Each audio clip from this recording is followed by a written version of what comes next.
welcome to Sipping Tea with Sabrina. So, in just a second, we'll be sharing the tea on how to engage volunteers to build organization capacity. But if we've never met before, I'm Sabrina, the Dream Team Architect and President and CEO of Building Better Boards. I specialize in building elite leadership teams for corporate and nonprofit boards and CEOs, turning high level potential into extraordinary performance. And if you're looking to transform your board or you need to support working with your board, you need support working with your board or team, you come to the right place.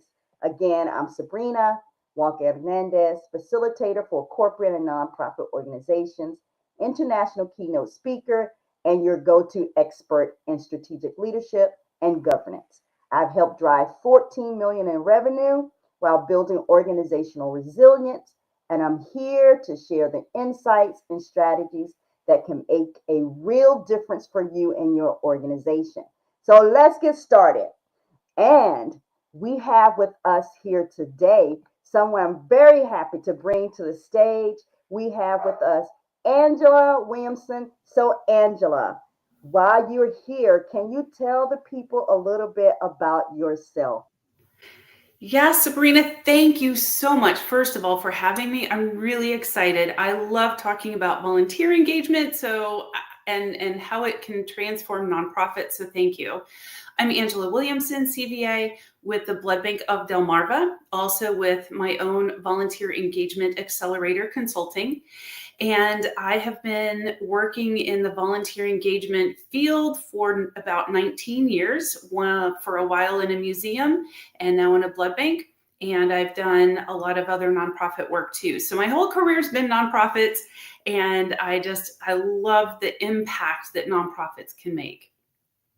This is wonderful. Look, you don't know this, but I serve on a museum board, a history board, Yay! and I absolutely love it. And it's one of my favorite boards that I serve on. So thank you for your work in that space.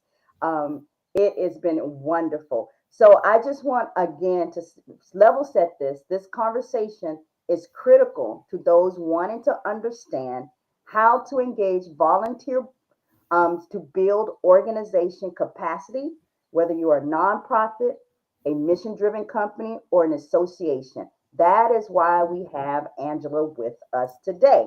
So, Angela, I have some questions here. Great. Good. So, many nonprofits, and I was struggle with volunteer retention and engagement. I was sharing with you before we went live, I was one of those nonprofits. So, what are the most common reasons volunteers lose interest or leave? It's a hot topic, and that is a great question. Toby Johnson, somebody who does research every year, she's done it for 10 years in a row, does surveys of other leaders like myself out there, and retention comes to the top all of the time. You see that in all of our questions. Retention is complex, and it there's retention, or what are we looking for retention? Are we now looking for what used to happen 20 years ago when we had one single, or however long ago, right? Single income, the other spouse or partner was able to go out and volunteer and be there for 20 years. Is that realistic today? Our lives are so different. So I don't think so. And nonprofits just haven't adjusted necessarily to that. And so we have to look at, what does retention really mean? And if you have college students, high school students, they're not going to stay longer than max 4 years, right? Because they're in and out of school, and there's probably even less than that. So what does retention really mean? And so looking at that definition of what you really want it to be is really important. And I think that that's what we forget sometimes, is that, we're losing volunteers. Well, yeah, they've moved. They have parents they're taking care of. They have grandkids they're babysitting. They have trips they want to go on. They have interests. And then the nonprofits have to look internally, quite honestly. And I've done a talk about this. Like, you have to look internally now. Has the internal workings of the nonprofit changed with today's world?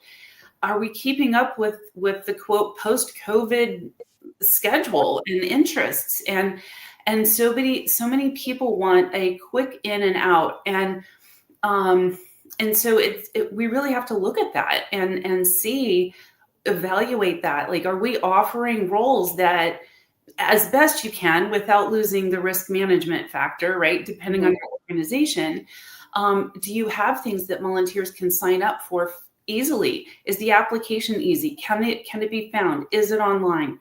Most people actually at this point are online, quite honestly, and it's the way to go. And is your application, the training online? How do you do your training? Is it video? Is it just reading? Is it both? Is it everything? Is it in person?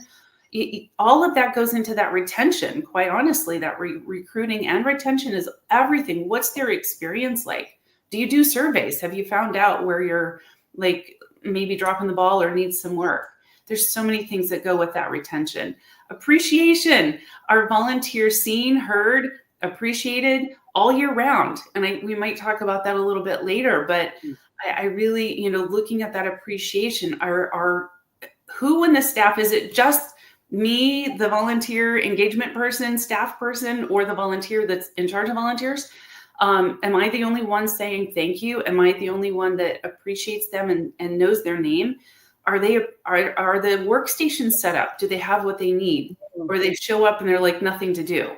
There's just so many factors. People want impact and they want to stay busy. They don't want to just sit in there doing nothing, right? Yeah, that makes sense. And as you're sitting there saying that, I'm going, okay, go back to when you sat in that seat. What was it like for your volunteers? And I'm thinking, I think we were trying to go back to 20 years ago, and you kind of nailed that one. And then also, I just thought something that rose up for me was, this sounds like volunteer. Maybe a better engagement would have been like project-based volunteering, as opposed to a long-term, or seen as a long-term volunteer. I don't know. Those are just kind of the things that rose up for me. But how can nonprofits align volunteer roles with strategic goals to build organizational capacity effectively? Yeah, absolutely. It's really important too to offer, I'll call it a buffet of options, right? Because some people want that every Monday at 10 o'clock. They want that in their schedule. It's built in. I just retired. I still need a little structure, and they want that structure. Others just got retired and they're like, I just want to show up when I want to show up. Like, everybody's different. And so it's, having that, I'll call it like the buffet of options. And so some short-term, some easy, some longer term. The other thing too, retention, some volunteers, especially, and again, it depends, you must ask, some volunteers want more leadership. They want to be more involved. They want to use their skill sets that they just came out of, and they can be very high level C-suite skill sets, and they still want to have some of the skill sets used, but not all of the responsibility, right? And that's what I keep hearing is they don't. And it's like asking it's like thinking a teacher coming to work with kids to volunteer at like a museum. I would ask the teachers, do you want to work with kids, or are you kind of done and need a break from kids? And you can't assume all of that. So going back to the goals, it kind of works with all of that too. So what's the mission of your organization? What's the top goal, and what are the root issues really? Instead of just being like, oh, volunteers can do that thing over there that's not even related, and maybe it's nice, but maybe it's not. I don't know. It happens. Can you help to stuff these envelopes? Right. I'm guilty. And how many of us are? I mean, we still have some envelopes that we're stuffing, but far less. And it's. They want, again, impact. So looking at the goals, how can a volunteer come in and make an impact in a personal way, a safe way? Again, so many, each nonprofit's going to be different, depending on what they do, who their audience is. And just by nature of like hospitals or like nursing homes or like the blood bank or medical facilities, they're going to have more legal things put in place, maybe some background checks, maybe some health, background or, health things that are required. So some nonprofits will just have to still have some of those things in place. Right. But take a look, and is it sort of just there because it's been there forever? What do you really, really have to have in place to make that accessible to people? So looking again at your goals, what are you trying to accomplish, and why can't volunteers help with that? So many times it's like, oh, volunteers can't do that. Right. My answer is, why not? Right. Why can they not do that? Is it because it's, quote, dangerous? Well, what is dangerous about that? If it's like, oh, they're going to be into people's information. Okay, well, so a staff person signs a confidentiality agreement. Why can't a volunteer do that? Yeah. Volunteers are not somehow a completely different person when you get paid versus not paid. It's more of like a level of payment, not, all of a sudden, Sabrina, you're getting paid for this. And so now, you're going to be more responsible, but you're going to be a volunteer over here. And now you're not responsible. Right. Like, Sabrina, you're still Sabrina. So it's I think sometimes the word volunteer gets into like, somehow in our subconscious, it sometimes has gotten demeaned into like, oh, those volunteers over there that somehow do something different. You can't rely on them, and they're irresponsible, and they're never going to show up, and you can only give them so much work, and da da da da da da. That is so not true. And they want flexible schedules. They will show up when they're scheduled. Most of them. No, that doesn't. Some of our paid staff don't show up. Right. That's true. That's true. Right. So if you look at that, like, it's just a different mindset, and they're coming. I like how somebody, and I don't remember who said it, but volunteers are getting paid in meaningful work. They're getting paid in that making an impact. They may not get money salary, but they're getting paid in the meaning. Yeah, that makes sense. So I'm going to stray away from some of the questions I asked because you're bringing this up. So that's good. So I happen to live in deep South Texas, and we have a pool of people that come in every winter, and we call them winter Texans, that have a huge skill set, just as you mentioned. A lot of the organizations that I work with in my area do not tap into those volunteers. They don't know how. And I am thinking that I got you here. You could perhaps share one or two tips on how to engage that community. I think that's exciting. It does.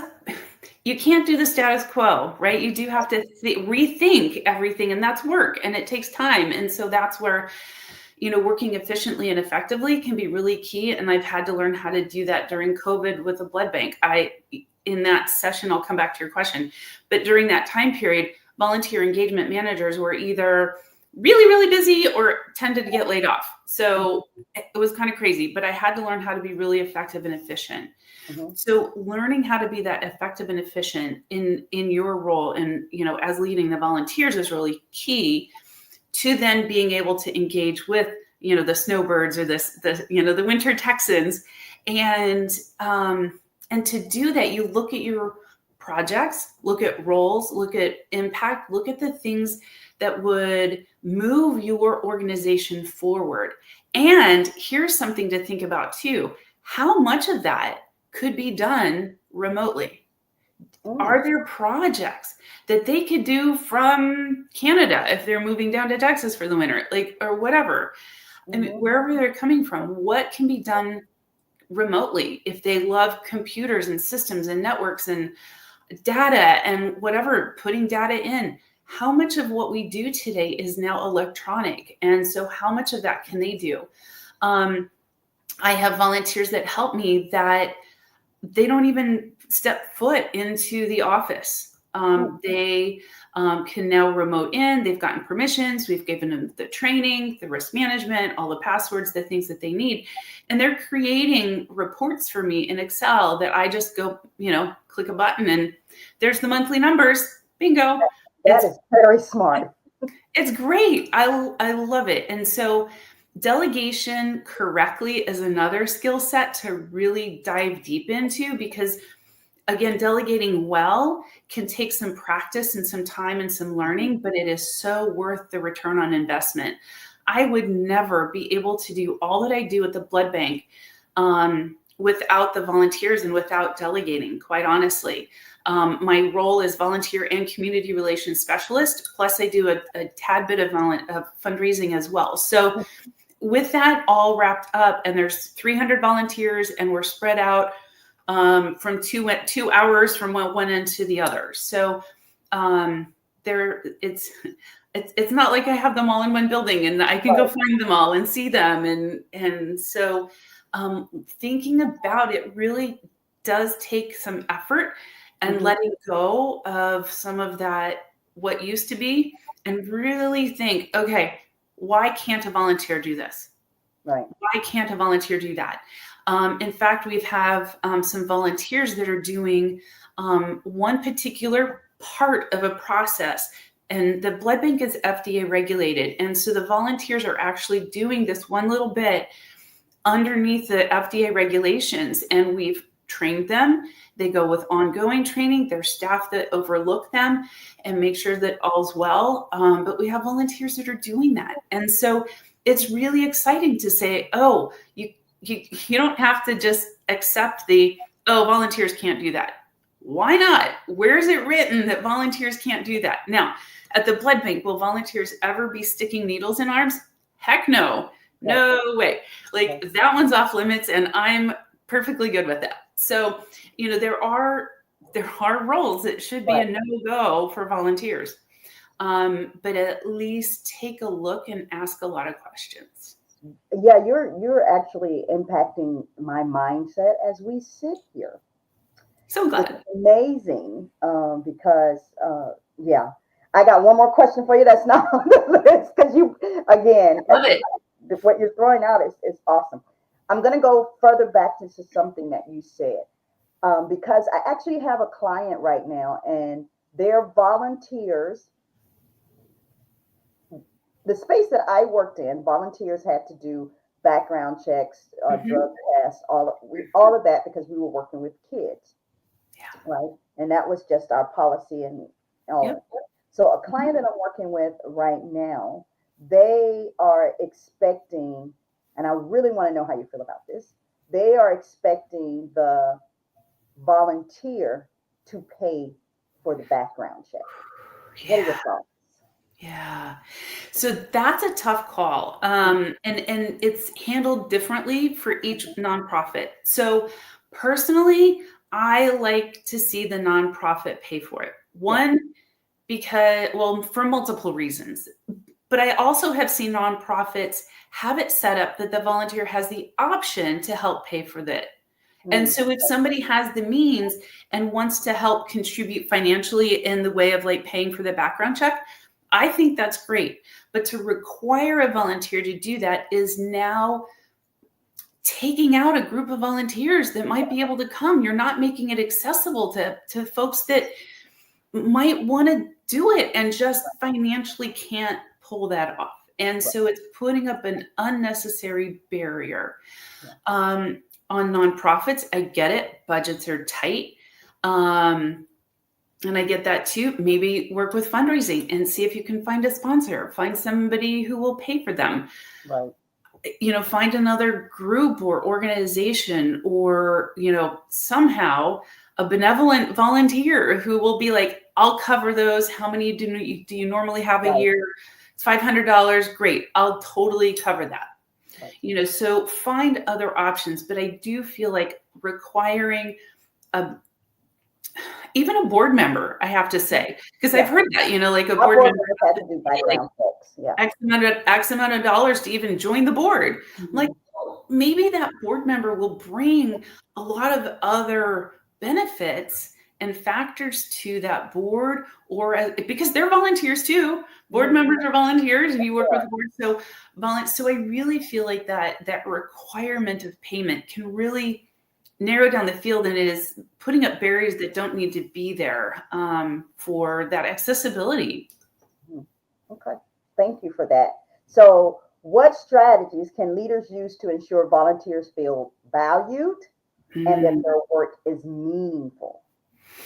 Yeah, so again, it's showing impact. So I try to, in almost everything that I do, every email, every interaction with volunteers, I try to say thank you. And then, because that's, thank you is always a great thing. And volunteers love to hear that. Thank you. But it's not just thank you. Thanks, Sabrina.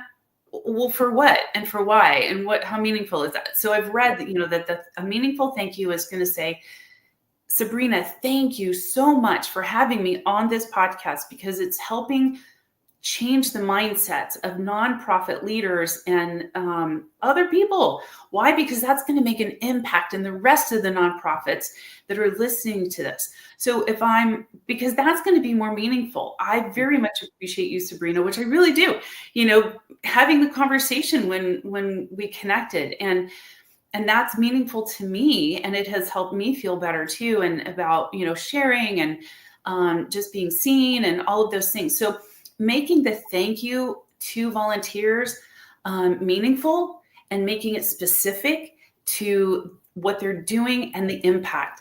Thank you, volunteer, for being the greeter here. You are the first and the last person these donors see. And thank you for giving them that warm, fuzzy feeling, making them want to come back. Thank you, volunteer, for being so welcoming and taking care of donors when they're having their snacks and drinks and maybe they don't feel so good. And you handled that situation so professionally, so making that thank you. And I like having the appreciation year round. And I know, so happy volunteer month. It is a volunteer appreciation month. And I'm grateful that we have this month. But if this is the only month or week that volunteers hear a thank you, it's not enough. Right. It is not enough. And also appreciating volunteers in the book of the 5 love languages. There's one that kind of hits like the business side of it too, or the organizational side. But are you thanking them in multiple ways? Are you thanking, or in an application, actually on the volunteer application, I ask, how do you like to be appreciated? Do you want a certificate? Do you want, an item with your, like some kind of gift? Do you want a verbal thank you? Do you want, whatever it is, a social media post? Do you want? So that has helped me for those volunteers that said, I want to be out on social. Cool. You're the first ones I'm going to, right. To get a picture and to get a quote and put you out on social. Cool. Other people like handwritten notes, other people. So figuring that out. And with 300 volunteers, it's a little harder for me to do everything for everybody, but I do try to spread out all of those different ways throughout the year. And I've done some of those posts on my LinkedIn, but like in January, it's a great time to clean house of like databases. So I'll send an email out to everybody, do a mail merge. I love mail merge from my database. And I'll put in there, say, it'll be like, Dear Angela, thank you for your blank amount of hours, which is filled in from the database. And we really appreciate all that you've done. This is a great time to update your information. Please double check. And I will include like their address and their phone number and, whatever information that we have, which in these days, less is more. So don't hang on to too much information either, that just because we've always had that information. And a little side note there. But put that information in there. And then I'll say, in my email, I'll say, if you would like a printed certificate sent to you, please let me know. And I'd be happy to do that. Now, instead of sending out a paper, certificate to all 300 people, I had one person that wanted that out of 300. I'm happy to print one certificate, and it saved me a lot of time, energy, resources, paper, printing, etc. So, but look, so that appreciation and thank you and that appreciation, retention, all that goes into that. So impact, how are volunteers making an impact? Bottom line, so it can be numbers. I hate numbers. I am not a numbers person, but I'm creating a whole talk about how to make an annual report. And it's not just numbers, but it is numbers, because you have to have numbers, because the C-suite wants numbers. And it's not just, I had 300 volunteers, they did X amount of hours, and it's the value based on the independent sector is $500,000. Those are in there, right? But I also put in there Volunteers spent 20 hours putting data in that then the quality department head didn't have to do. Volunteers went to X amount of community events and recruited 100 donors for blood, which then is valued at, X amount of dollars. So putting in those specific things with the impact of what they've done. And it's not just saving money either. Volunteers can be revenue generating, and Right. the fundraising team can have volunteers help them do data input, doing the thank yous, so many things. Volunteers can be in every department. They were helping paint poles for our maintenance team. I just, anything. If you have like a high school that has the trades, or even a college that has the trades in it, and you need help with facilities, ask them. Yeah. You just reminded me of reaching out to our local high school that has a trade. So I'm like, oh, that's a great idea. So this is a very interesting conversation for me, because I asked you to be on here because I always struggled with volunteers. But to hear you speak about how you manage 300 volunteers and engage them, and to actually use like the love languages, which is genius, and ask them that, it's making it seem like it could be very doable. Mm-hmm. So I want to thank you for that. And I'm hoping I'm not the only one, and I know I'm not the only one that's been like, oh, okay, let's switch some gears here in our head and how we see and engage volunteers. So with that in mind, what role does onboarding or ongoing training play in keeping volunteers engaged, and how can nonprofit improve those processes? Absolutely. So onboarding, I was really grateful and blessed to have an intern that I said, you're new, fresh eyes, you're in college. I need you to look at our whole application onboarding process. From your point of view, how can it be streamlined? Because I wanted to get it streamlined. And it was something that I've really wanted to do. So that was really helpful for me to have an outside person, at her age, come in and just take a fresh look at it. And she had some great suggestions, and I've implemented it, and I think that it's going to be a lot better. But that first initial application, how the information is on the website, what's on the website, all of those things can be really helpful. The onboarding, how long does it take? What steps do you have to go through?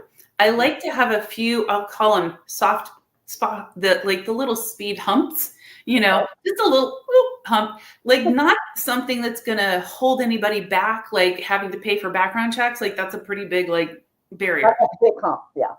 That's just a wall. We just hit a wall for some people. But the little humps, I call them, they kind of filter out the ones that are like, oh, it sounds interesting, but now maybe I don't have time, or maybe, whatever.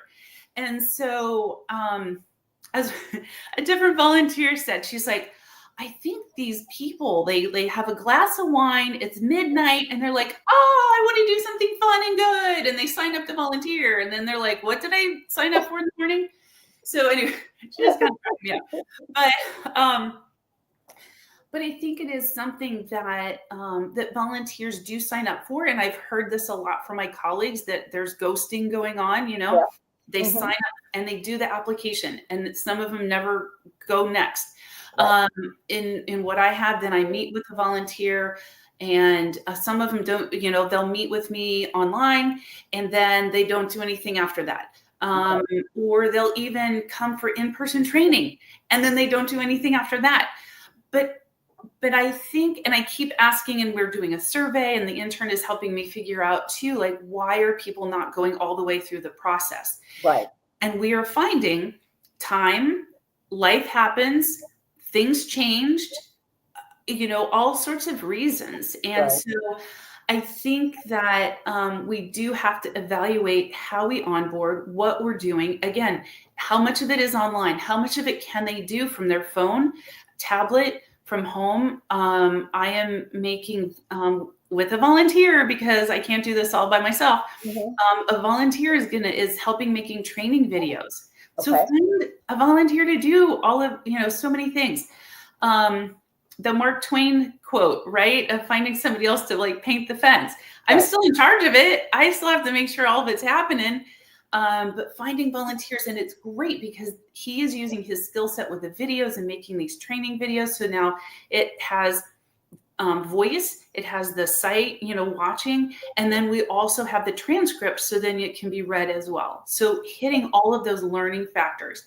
Then most of the roles that we have at the blood bank then also have the in-person factor. So they have to follow another volunteer, see what they're doing, and be in that moment to make sure they really want to do it.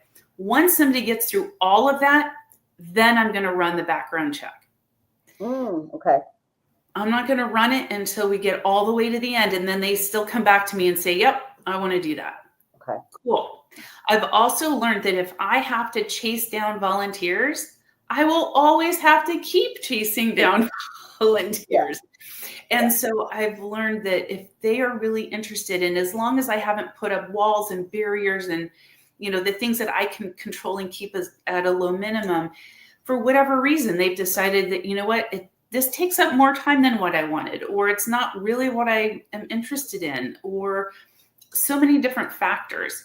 But I also think on the volunteer side of things, if people want to volunteer, I think that there needs to be a better campaign, and I'm not sure who or how, but a better campaign for volunteers to understand why we have to do background checks, why we have to do training, why we have, why it does take a little bit longer to get you onboarded. It's not going to be like I signed up today and I can volunteer tomorrow. Some places, maybe a food bank or maybe things like that, you can. There are opportunities for that. But for places that you really want to make an impact and really get involved and really feel that volunteer is making an impact in their life, in your life, that transformational. It's not transactional. You want to be transformational, right? For both parties. And so it will take a little bit more commitment to actually make a transformation. It's not a bad thing to go pop in, pop out. That's great. But volunteers are needed pretty much year round at every nonprofit. And so, doing what you can to understand the nonprofit's point of view is helpful too. And some volunteers will go like, well, that nonprofit didn't get back to me, in a week. Well, if it's one person like myself leading the whole thing and they're new, they are not going to get back to you in a week because they're just trying to figure things out. And exactly. They have so much on their plate. Yeah. And let me just say, you're in a position where you serve in that capacity as like the volunteer. I'm going to say not the right title, but some people call them volunteer coordinators. Some people call them volunteer directors. I'm not sure. I call them the volunteer wrangler. You are in that position where that is what you do. A lot of nonprofits, like even with mine, and everybody had to do a drug test and background check. We had no one that was just dedicated to volunteers. Right. I find that to be the case a lot. Right. And exactly. And to me, that's a huge opportunity for fundraisers and for C-suite to realize and understand it's not just, you can't just throw somebody at volunteer engagement. Mm-hmm. There's a lot of skill sets that go into it. And I think people don't realize until you start digging into it and talk to somebody who does it. Because if you think about it, you now are throwing a person into a role where they have to recruit. So let's say I now have to recruit my own volunteers. I have to onboard them, train them, place them. Now I'm training staff to make sure that they're okay working with volunteers and that staff volunteer thing isn't all bad. Mm-hmm. And the expectations are clear on both, places there. Then retention and, by the way, all the scheduling, all the numbers, all the reporting, make sure you keep track of all of that and send that in. And then, and then you have all the questions and, and so-and-so isn't Stop. doing, and they're not doing what, it's a lot. So you have a lot of people skills, organizational skills, detail skills that, if you look at if you're really good with people, typically, it's not always, right? But typically they're probably not a numbers person, right? If you're out there facing and you're so good with people, the number thing, it's not as strong. It's just not. So, and if you have both just as well, thank you and kudos, because that's amazing. But that's the thing we're realizing, and just walking in the shoes of a volunteer leader for a while and just sit and find out what happens. Like, how many interruptions happen in their day because the volunteer has a question, the staff have a question, and then they have a scheduling thing, and then they just want to chat because one of the love languages is time. And they just want to spend their 5 minutes with you because that's their connection, right? And for the staff to understand, maybe this volunteer comes in and you spend the first couple minutes just catching up. Well, how are the grandkids? How was your trip? But after 5 minutes, then their need will be fulfilled. They're going to feel like, oh, great. Okay. Now let's jump in and do the thing. So what I hear you saying is, it is not other duties as assigned. You need to have someone that if you want to go down this volunteer road and to build your capacity, because that's what we're talking about, then you need to be serious about it.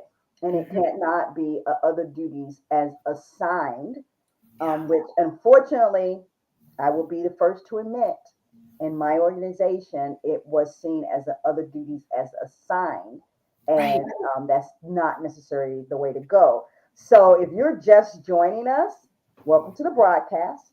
And we are talking about this, and we're diving deep into this, how to engage volunteers to build organization capacity.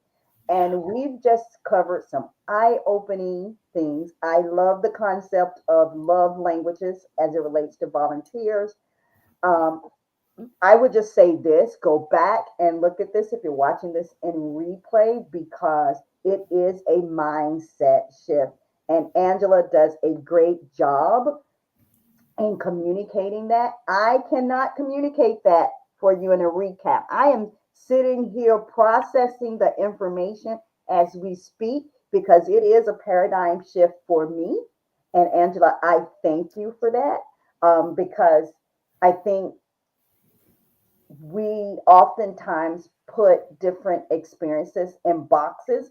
And when you were answering the question around the onboarding and the strategies to engage and make them feel value, and the things that you were saying, like, well, they don't show up or this or that happens with everyone. But I think when you are in a mindset, and I'll just speak to my mindset, when you are in a mindset that I just don't want to deal with volunteers, right, I will focus on the negatives as opposed to the positive that you very eloquently stated happens when you engage volunteers in the right way. So thank you for that. So that leads us to this next question. How can organizations identify and nurture leadership potential within their volunteer base? Absolutely. And to a point of they're not worth it. There was a return on investment. A volunteer helped me because she does ROIs at her job. And so she made this Excel spreadsheet because I like Excel, but I don't know how to put 3 sheets and formulas are jumping all over the place. She did that for me. All I have to do now is plug in numbers. Thank you to the volunteer. But the volunteer ROI was 800%. So if somebody thinks that volunteers are not worth it, it's amazing. So with the volunteers, sorry, I had to throw that in there. Remind me the question. So sorry, I got on that. I know when people get into their passion about what they're passionate about, but and thank you. So how can organizations identify and nurture leadership potential within their volunteer base? Okay, it's great. So you watch, you listen, and you look for those volunteers that just sort of naturally start taking over and giving you suggestions, or not taking over, because you don't want them to take over, right? There are boundaries. But they start kind of rising to the top. You start putting it out there and say, hey, who might want to do more of this? Who might want to do more of that? But watching them closely too, how do they interact with other volunteers? Maybe they're a natural nurturer. Maybe they're a natural trainer. Maybe they, all sorts of things. I've done it a couple different ways. You can see people like that sort of emerge on their own. And then sometimes I've put it out there and just asked and said, hey, I'm looking for a lead volunteer for this particular role, doing this particular thing, who might be interested. When that happens, though, you do need to filter. I did have, you always have your own bloopers, right? So my blooper was, or your learning opportunity was that, that somebody had stepped up, and I thought, oh, okay, great. They seem like they're newer, but it seemed like it'd be good, and, it seemed like the right thing. But when I started having meetings with the other leaders of the volunteers too, I just felt something in my gut. And I was like, is it just me? Or is it maybe it's just me? And I should know better after doing this 19 years. My gut's usually right. And so listen to your gut if you start getting that, like, I don't know, like something's off, right? But I carried on and had the person come on as a lead. And then later, sometime later, things started popping up. And I was like, oh, I was right. I should never. And then I had to go back and be like, address the issues and address the things, and finally say, love the skill sets that you have, but this just isn't the right fit. And so I hate those conversations because they're so hard. As a people person, it's like, oh, but I also have to realize that I'm freeing up that person to find the right fit for them. Right? Because if this organization, this role isn't the right fit, then somewhere else could be, and probably is, and they'll be much better off themselves and the organization too. Right. So it's not so much that the person's bad, just not the best fit right for whatever it is. Okay. So what I heard was you can let volunteers go. Oh, yes. Okay. I hate it, but yes, you have to. Yeah. Okay. So that makes sense to me. And you asked people we have this going on, they can volunteer for that role, but if it doesn't fit, it is okay to say it's not a fit. Correct. Okay. So with what are some creative ways nonprofits can keep volunteers motivated and committed over the long term? I know you started off at the top saying you're probably not going to get them for 20 years. You may get them for 4. Yep. And it may even be shorter. So we need to redefine what long-term means. However, whatever that is, how can we motivate them and commit them over that time?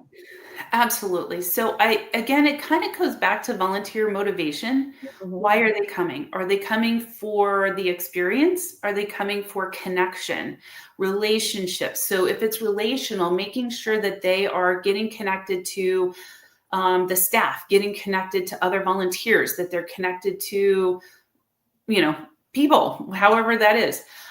Making sure that what I have started, I asked a volunteer, can you tell I have volunteers help me a lot? A volunteer started interviewing other volunteers, and he's just so good at putting that conversation into this wonderful summary.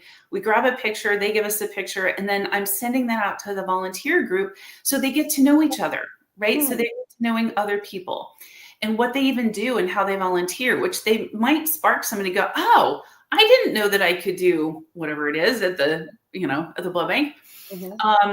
And so with that too, that's part of it, is that connection.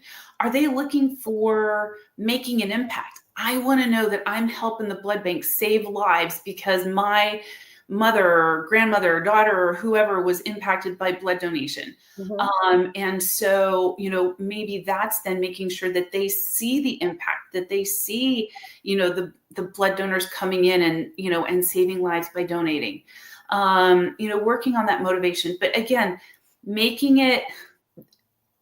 them feel wanted and appreciated. So again, when they show up, are we like scrambling? Like, oh, I didn't know you were coming today. Let me go find let me find a project for you. Hold on. Guilty. Or is it like, oh, great. Thanks for coming in. I have everything lined up. Here's the stuff you need. I'll be right over here if you need anything, or if I can't be around, so-and-so over right here can find more pencils for you if you need them, or whatever it is. Right. So it's being prepared. It's being, honest, and it's being grateful. It's being a good organization. And sometimes if your organization itself is not well organized, it's going to show, and the volunteers are going to go, I could spend my time better ways. So it could be, if volunteers are not sticking around, look internally. What is it? And start asking, doing an exit survey, or find a couple volunteers that you trust to say, are we doing this okay? Like, what could be better? What could get better? Even if you do a great job, I'm always asking, what could be better? What are your ideas? Because things shift, things change. And so always finding out how to do things better, but being prepared, being appreciative, making it engagement, showing the impact. I think that's a multitude of things. It's pretty complex. It's not like one little thing is going to solve the whole problem. We're people. People are multifaceted. And so it's looking at all the multifaceted things that you can do to help a volunteer remain. It's offering. Some volunteers, when they first come in, they want to start with one thing. Cool. That's all they ever want to do. That's great. But let's just say somebody's like getting kind of bored with something, making sure they know how to ask you and say, what else is there? Or offering it out to them so that they know that they're not stuck in that thing forever. So offering up other opportunities and roles and training. With some of the volunteers I've included that are more at a leadership level, just thinking about that, I need to do this more now, but I had done it for a little bit, was including them in on like some of the free webinars or training related to being a leader, or whatever it is. So making sure, the blood bank has a new donor experience app that's going to be coming out. And I asked the marketing team, I said, can all the volunteers come to this training session? They were like, great. So, offering up those things, like keeping them involved, keeping on what's new and different. How can they, just so, the volunteers don't want to be the last one to know what's going on at the organization, like the new shiny thing. Like they don't want to find out from their neighbor because they volunteer there. They want to be in the know. They want to be in the know. That's why part of why they volunteer. That makes sense. So here's another question. I think we have like 2 more questions. And you've done such a good job at explaining this. You might even be converting me. I don't know. Slow. Come on over. The water feels good. Jump in. I know, right? How can nonprofits ensure that their volunteer program are inclusive and reflective of the communities they serve? Absolutely. Such an important conversation and question. So we touched on one thing. Is it accessible to everybody? Do they have to pay for something? Do they have to pay for a uniform? Do they have to pay for their name tag? Do they pay for anything? I know this is kind of different philosophies on this, but if they have to take the bus and they can't afford that, maybe there's a way to get a bus ticket. Again, that kind of, it's not, you're not paying them, but you're enabling and helping them to come. If somebody drives and they want their tax receipt, mileage, signing off on that, like they can keep track of it and doing those things. But looking at your community, so each community is made up of different people. And so each community looks different. And so, you were talking about you have the the southern snowbirds in Texas, right? And so, so during certain months, are they included in your volunteer pool? If they're not, why not? If you are in a rural or, you know, a rural town, who's coming to volunteer, and why or why not? And is it reflective of ages, of ethnicities, of, you know, just all the different things, right?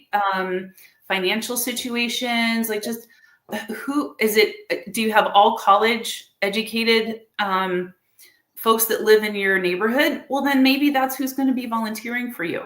Mhm. But if you have a wide variety of careers that live, you know, that people work at in your area, why aren't they at all included? Why are they not showing up? And then asking a lot of questions. Why not? Looking internally.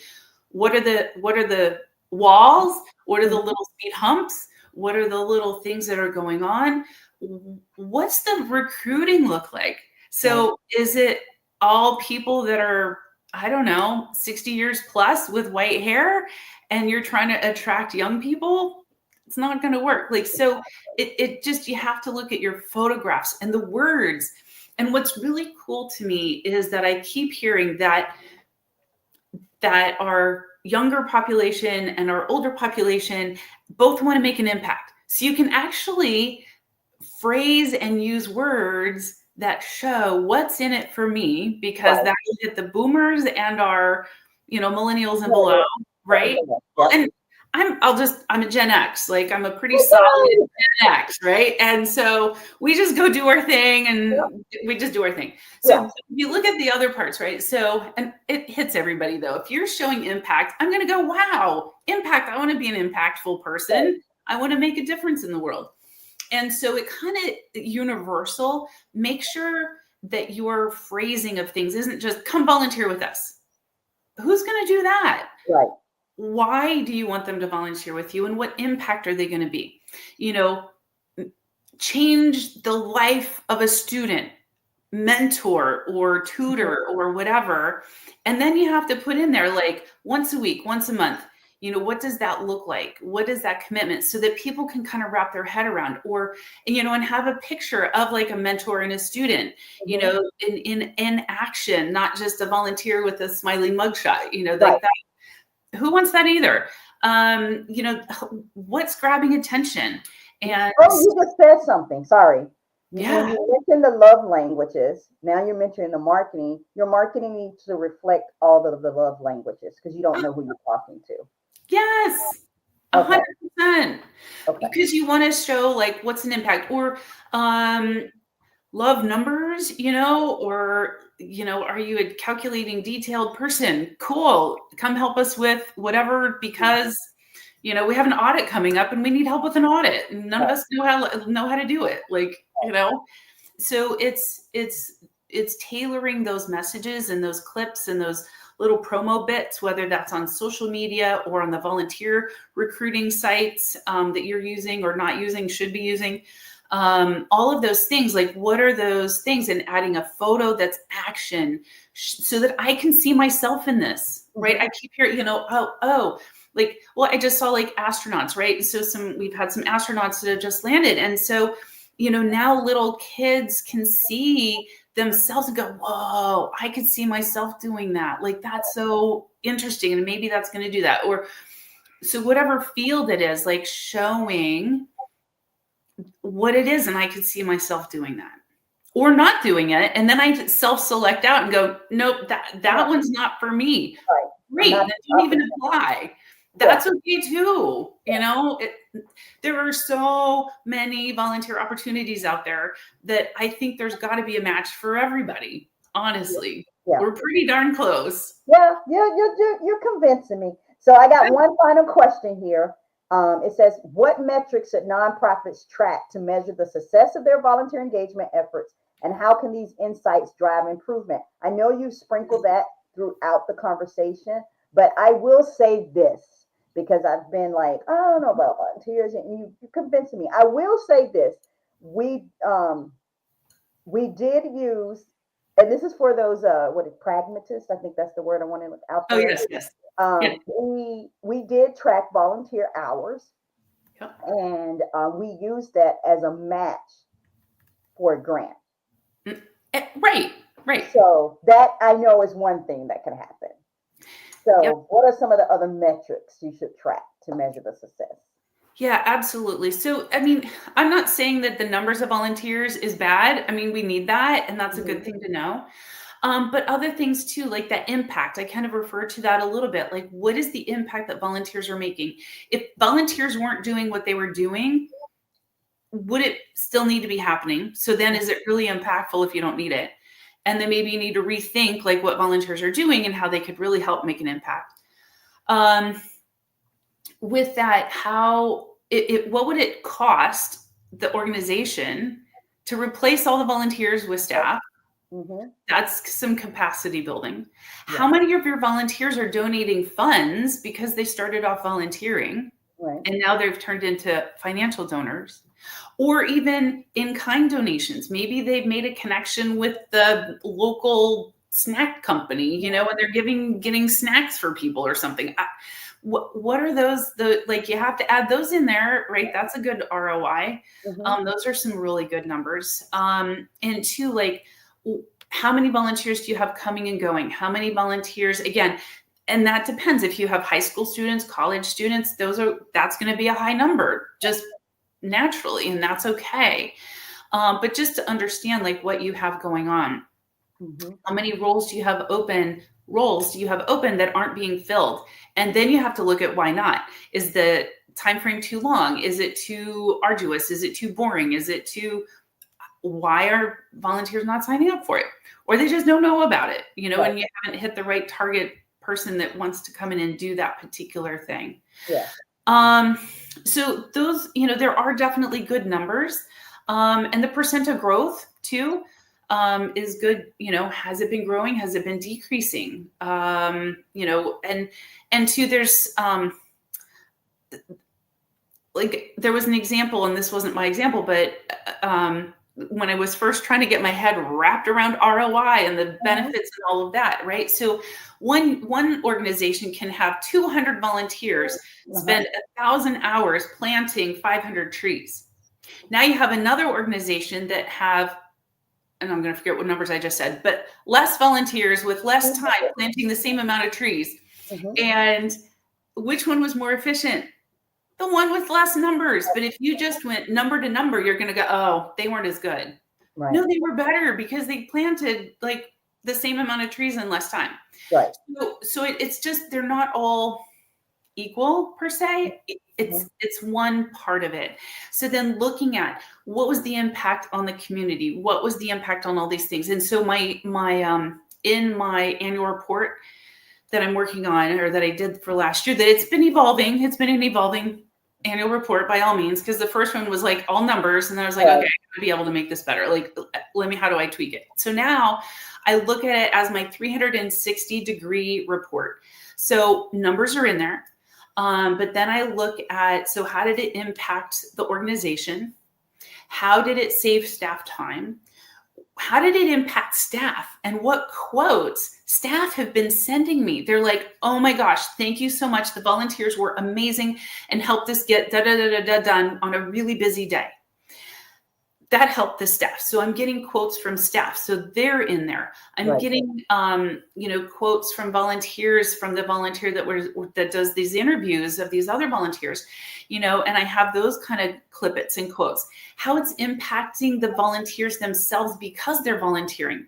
Well, those volunteers are part of our community. And as a nonprofit, now you're engaging people in your community, making their life better by having them help make your nonprofit better, making your client's life better, whomever and however your client is, whether that's a furry dog or a person who needs something. So it's just like showing all of that impact and the ripple effect of like how having volunteers in your organization has helped everything, quite honestly. So your passion for volunteerism just comes across. It is quite amazing. Let me ask you something. If people wanted to get in contact with you and they are having a mindset mindset shift, or they are just branching out into this, how would they get in contact with you? I would love that. As you can tell, I could talk about this probably all day long, but it's great. So I'm on LinkedIn, Angela Williamson, CVA, on LinkedIn for sure. My email is the same thing, Angela Williamson, CVA @gmail.com. And CVA stands for Certified Volunteer Administrator. That's like, Certified. that's the international certification to get to be a certified volunteer administrator. Girl, I didn't even know it existed. Right. And there's another one that's like CAVS, CAVS, that's more hospital services, medical minded. Okay. But that certification, and so that's what CVA stands for. And that's another important thing. So if somebody has CVA after their name, that's like an accountant having those little initials, or the certified nonprofit, CNP, or the whatever. So if you see somebody who's doing volunteer work and they have the CVA, they had to do work. It's not just a little like pay money and get a stamp. Like you have to pass a test. And I got mine long enough ago. It was before they had this huge notebook that they have now, which are like printed book. I renew mine every time, so I don't have to take the test again. I'm like, whew. So it is not everybody passes the first time around. I mean, it's a for deal. So it's a good deal. But anyway, so LinkedIn is great. I have a website too, and that's angelawilliamsoncva.com. And so I would love to chat with anybody about volunteers. It's great. Yeah, I can tell you're very passionate. You might have even converted me. I sure hope so. Just a little bit. So thank you for being here. That's Sipping Tea with Sabrina. And if you have any questions for Angela, put them in the comments. This is going to be on several platforms, and she will answer them. She is passionate about volunteering, and I think she found a little bit of conversion in me. It'll grow. So thank y'all, and see you next time. That is Sipping Tea with Sabrina. Bye bye, y'all. Thank you.